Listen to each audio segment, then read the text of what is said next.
Okay, thank you very much for inviting me. I'm very excited to be the ALDE shadow rapporteur on this, and looking forward to working again with Olle. We work together on the PSD amongst other things, and I think it is a very exciting file, but it's also one with let's say it's a very challenging one. And I think two things are of the essence. First of all, there should not be any taboos.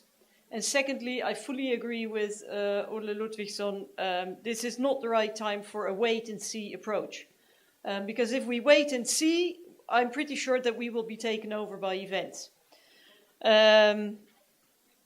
Because we can already see that developments are taking place. Fintech is the new buzzword, blockchain, all these terms that maybe a year ago nobody had heard of, and now it's in the newspapers every day, and it's going at such a speed that if we wait for too long, then they will basically set the standards, and then the legislators can only follow. And of course, that should not be the way we do things. And it's called disruptive technologies for a reason. They are disrupting the systems that we have until now, and that's a good thing. And it doesn't always go easily. Sometimes it hurts. If you look at what Uber did to the taxi market, or Airbnb, Spotify. I mean, we can see that in all these different sectors, things are changing dramatically, and changes are being forced by technological progress. Now here, I think we have huge opportunities. There is fantastic potential. We can really achieve something for the citizens here, because we can really bring, let's say, cheaper mortgages, cheaper loans, maybe credits and loans for startups, for doing business, better insurances, better opportunities for old age pension savings, something I think that will also become a very important topic with population aging in Europe.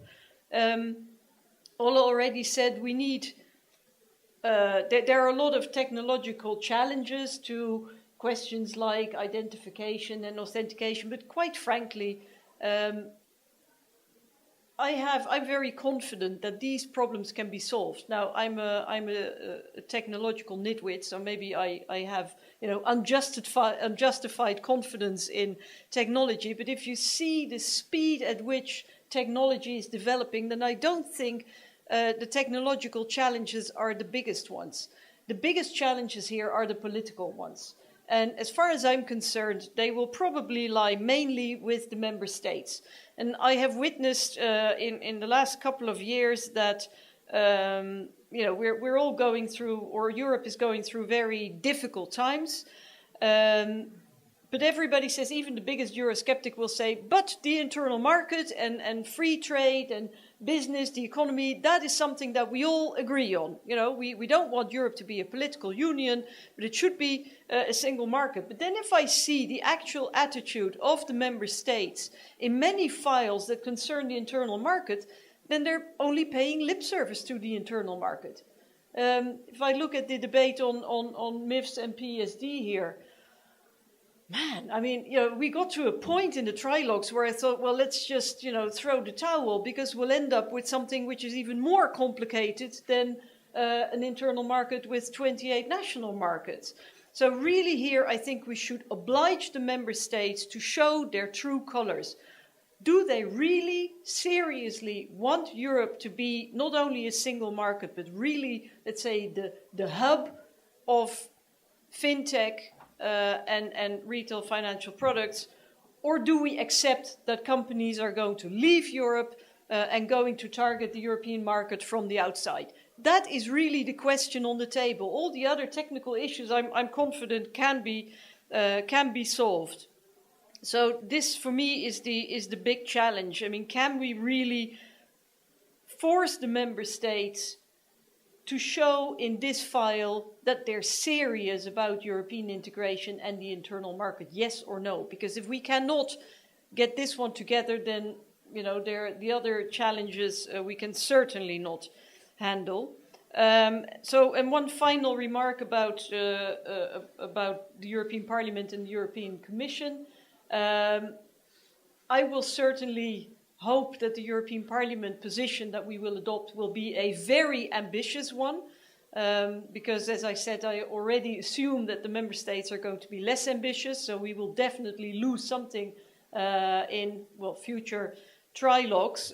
So I really think that Parliament should lead the way here, but I also expect the same from the European Commission. Together we can really be leaders on this file. But there, if I listen to the Commission planning, I hope that between the rapporteur, myself and the other shadow rapporteurs, we can also agree to speed the process up a little bit and stay ahead of the timetable of the European Commission, so that we can really feed into the file, because I think now it's more or less in parallel, but maybe we can, we can shorten the deadlines a little bit and feed into the action plan that the Commission will present in September. So basically, speed, no taboos, and most of all, ambition. Thank you.